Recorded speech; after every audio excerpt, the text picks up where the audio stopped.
Hey guys, welcome to my YouTube channel Gadget Trends. In this video we will talk about the Xiaomi device for which the Android 10 updates has been terminated.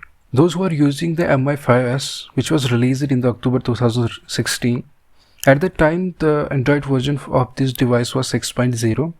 Now it is currently running Android 8.1 with MIUI 10 or 11 depending on your region. Now those who are using this device, no more updates will be given for this device because the processor it is running is quite old.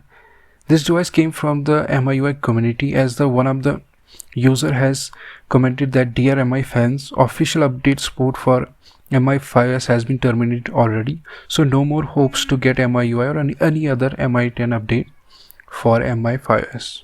This device is powered by Snapdragon 821 and came with a 5.5 inches display with two variants, 3GB plus 64GB and 4GB plus 128GB.